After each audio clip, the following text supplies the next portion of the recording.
Bonjour, j'ajouterai un petit point. Euh, Camarades et citoyens, la fameuse remarque qu'on retrouve de deux bords politiques. L'un qui se prétend d'extrême gauche, l'autre qui est tenu à l'extrême droite. Cette phrase, qu'on trouve autant à l'extrême gauche, dans une certaine extrême gauche autoproclamée, et dans une certaine extrême droite avérée du point de vue de, originelle de ce qu'est la droite par rapport à la gauche dans l'Assemblée nationale, qui est la fameuse phrase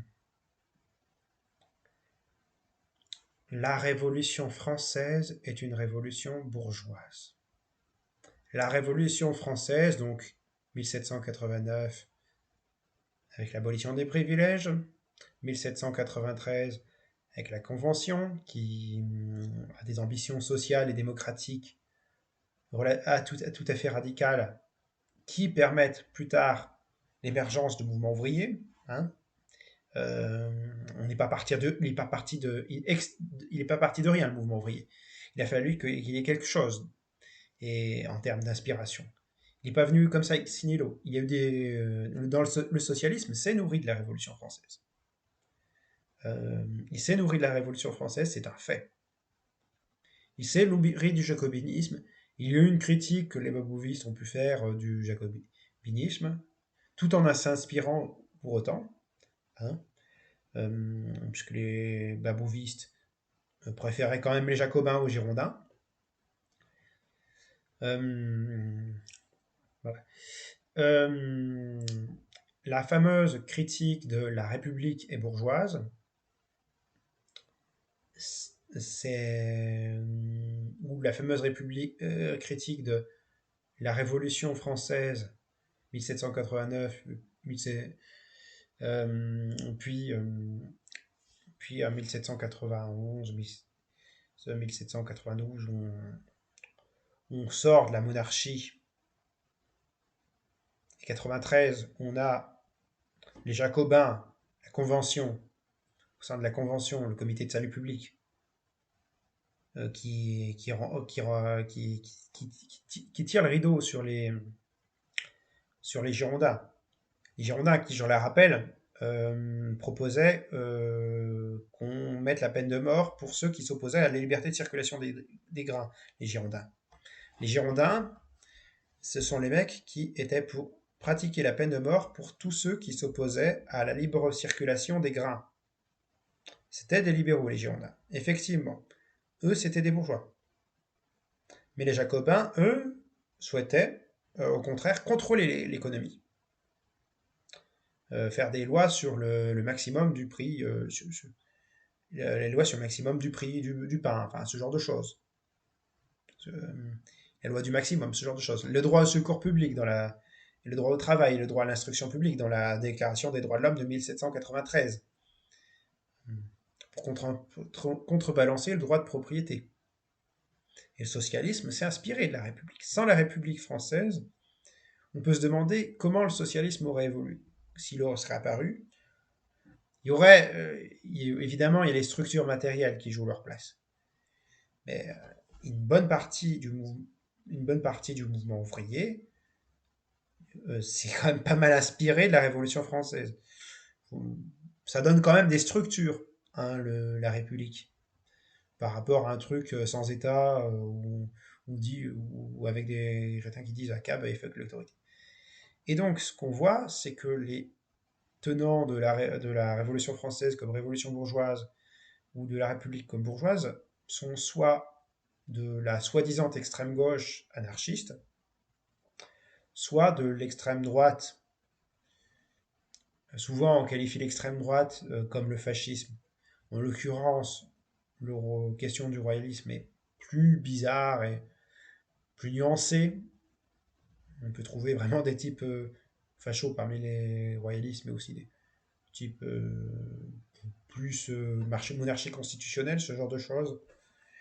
Et bien, en tout cas, des personnes cette extrême droite-là et de cette extrême gauche-là, extrême gauche entre guillemets pour les anarchistes, moi j'y vois des libéraux.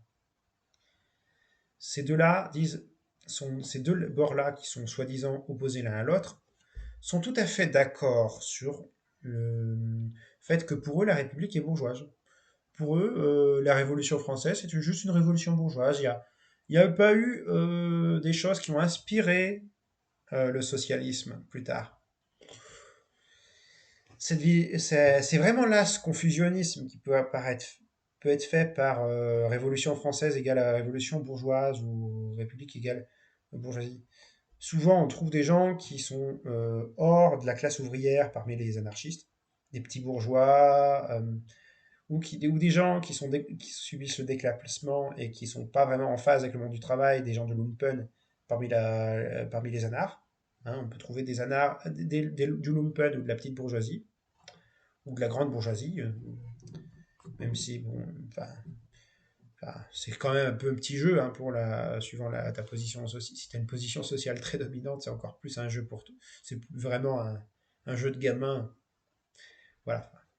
T'es un art le jour et la nuit, bah, tu rentres chez toi dans ton beau palais. Enfin, après, non, rien t'empêche parce que tu peux payer des gardes, en fait, des musulmans. Euh, et les royalistes, pour qui, en fait, la République est bourgeoise, parce ils regrettent la monarchie aristocratique, parce qu'ils regrettent l'Ancien Régime. Quand on qualifie de bourgeois la Révolution française, ça peut autant vouloir dire qu'on veut un truc anarcho-primitiviste au final. Euh, oui, c'est primitiviste de toute façon l'anarchisme. Dans ses conséquences. Dans ses conséquences matérielles, en termes d'organisation, c'est primitiviste. Euh, L'anarchisme, comme le royalisme, ont cette mentalité réactionnaire de réduire la République et la Révolution à quelque chose de bourgeois. Sans se dire que cette République, elle a permis un état d'esprit laïque, donc séparer le fait religieux du fait politique, ce qui est essentiel en termes d'émancipation et de liberté de penser et de liberté de penser dont vous réclamez un art, mais absolument dont vous ne maintenez pas dont vous crachez sur la structure qui permet vraiment de maintenir cette liberté de penser et qui permet de ne pas avoir des sectes qui pullulent et qui fassent la loi. Euh, Vraiment, c'est ça le truc. Et de côté, bon, je disais, les royalistes, oui, qui regrettent la bonne vieille aristocratie, parce qu'ils préféraient une domination aristocratique. Bon, c'est un peu daté hein, pour ce qui est des royalistes. On peut très bien rigoler des royalistes et des anards, mais le fameux République bourgeoise, c'est vraiment un truc qu'on trouve chez les royalistes et chez les anarchistes de base. Le problème, c'est que quand on a toute une social-démocratie ou tout un mouvement communiste qui fait ça, il se renie, en fait. Il renie le fait qu'un marxiste doit être matérialiste, qu'un socialiste doit être républicain, donc ne pas tomber dans le réactionnaire religieux, n'avoir aucune complaisance envers les réactionnaires religieux, donc maintenir le cadre, être favorable à une démocratie, donc avoir une certaine organisation politique. Euh, et donc le fameux truc sur lequel la République serait bourgeoise, la Révolution serait bourgeoise, vous, en fait, il faut vraiment que la gauche s'en passe de ce truc-là. Ça, c'est vraiment infect. On parle de quoi comme république? D'une république libérale, d'une république socialiste? Parce qu'il peut y avoir une république socialiste. Euh, C'était pas des communes autogérées, l'Union soviétique. Hein. C'était des républiques, c'était une union de républiques socialistes soviétiques. Pas des communes autogérées. Et par ailleurs, au sujet des valeurs républicaines de laïcité, eux, ils y allaient beaucoup plus fort. Hein. Avec une volonté de bien frapper sur les religions. On pourra discuter du taux sur le fait qu'on frappe sur des religions. Mais on peut considérer en période révolutionnaire que une élite religieuse, un clergé qui se goinfrait sur le dos du peuple, on a quand même envie de rendre justice un peu sur ce genre Donc, vous arrêtez tout de suite votre truc, le discours anti-républicain à gauche, qui consisterait à réduire au sein de l'extrême gauche et de la gauche radicale. Parce qu'on le retrouve aussi chez les SOSDEM à la Méluche, parce qu'ils renient complètement leurs anciens engagements assez classiques pour un gloubi-boulga de populisme de gauche qui ne veut rien dire, et qui n'a plus de colonne vertébrale, qui dit tout et son contraire. Vous arrêtez avec votre intersectionnalité. Vous revenez à l'universalisme républicain. Voilà. Euh, vous revenez au souverainisme aussi, au fait de ne pas avoir un truc informe en termes d'État, d'avoir une république qui soit souveraine. C'est le nom d'un parti qui est scissionné de la France insoumise, étant donné le bordel que c'était, à la fois. Une république qui soit souveraine, c'est-à-dire qu'une république qui fasse le Frexit vis-à-vis de l'Union, qui fasse le Frexit vis-à-vis de l'UE, de l'OTAN et de l'euro. Euh, sortir de l'euro, de l'UE, de l'euro, de l'OTAN, et en tant que communiste, sortir du capitalisme avec ça. Parce que ce sont. En fait, renier l'État-nation, c'est renier ce qui permet de s'organiser. Renier la souveraineté, c'est renier le fait qu'on a besoin de se débarrasser de cette épée de Damoclès que sont ces institutions supranationales, que sont l'Union européenne, l'euro, l'OTAN, qui sont des épées de Damoclès pour tout projet socialiste ou projet social, vaguement social, hein, au passage. Donc le fameux la République c'est bourgeoise, arrêtons le confusionnisme anarchiste royaliste qui qualifie la République de bourgeoise. Vous voyez où ça mène, hein. Ça mène à une destruction de la gauche. Euh, voilà. Donc la République n'est pas bourgeoise. La République, enfin, la République, certes, il y a une bourgeoisie qui s'est montée, qui a repris la place de l'aristocratie, ce qui a été historiquement un progrès. Hein. Le fait de ne pas avoir des gens qui aient des privilèges héréditaires, en l'occurrence la noblesse, le clergé et le roi, et la royauté, c'est quand même un progrès historique. Euh, mais que ça soit. Après, on peut toujours discuter. Le problème, c'est que c'est encore basé sur la richesse. Mais ce qu'il faut voir, mon point de vue, c'est que la Révolution française est inachevée et que nous devons la compléter par le socialisme.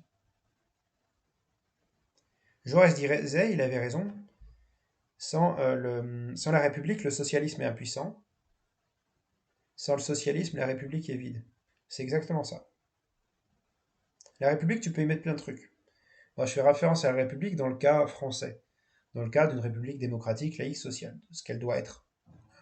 On peut toujours voir des manquements. Mais il y a la République romaine, la République islamique d'Iran, la République des salauds, qui n'ont rien à voir avec la République française, hein, puisque c'est un État qui n'est pas une monarchie. Ce qui dérange un anarchiste, qui ne veut pas d'État, et un royaliste qui, lui, un royaume ou un empire. Veut un royaume. Et pour un monarchiste impérial, bon, un empire. Mais dans les deux cas, c'est une monarchie héréditaire. Dans le cas d'un bonapartiste. On a changé roi, mais l'idée de monarchie héréditaire est restée, hein, chez les deux. On pourrait parler monarchie républicaine, on pourrait critiquer la monarchie républicaine chez le président, mais ça c'est un sujet qui est tout à fait autre. On peut envisager tout un tas de modèles de république, de la parlementaire à la présidentielle, semi-présidentielle. On peut envisager des systèmes semi-directs de démocratie participative qui n'aient rien à voir et qui soient beaucoup plus équitables. Pour en imaginer des tonnes, hein. Moi, j'ai ma petite idée sur la chose. Euh, mais, euh, mais voilà. Une république, c'est un État qui n'est pas un royaume, qui n'est pas une royauté, qui n'est pas une monarchie héréditaire. A priori, hein. On peut parler des dynasties dans les cités-États italiennes de la Renaissance. Mais c'est une notion positive. Et dans le cas où j'entends République démocratique laïque sociale, c'est dans le cas de la République jacobine telle qu'elle est en France. Enfin, elle n'était pas tout de suite démocratique, laïque sociale comme on l'entend, mais il y avait des germes dedans, qu'on a développé ensuite. Cracher sur l'histoire de la Révolution française, c'est une faute totale d'un point de vue politique. Si on veut sortir du capital, il faut faire le lien entre ce qu'a été la Révolution française et l'histoire, est-ce qu'est l'histoire des luttes socialistes, des luttes du mouvement ouvrier, et lier les deux, les luttes républicaines et les luttes socialistes et communistes, en l'occurrence. Donc rejet complet de tout ce qui peut être confusionniste, anarcho-royaliste.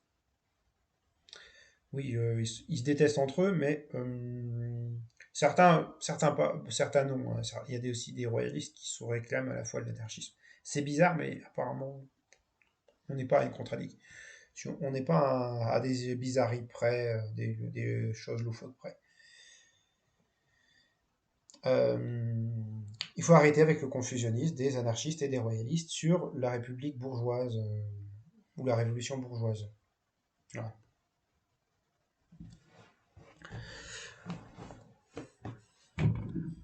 Et le mouvement socialiste, le mouvement communiste, il a besoin de structure. Voilà pourquoi je dis ça. En attendant, prenez soin de vous, camarades et citoyens. Et à la prochaine, raison, égalité, nous vaincrons.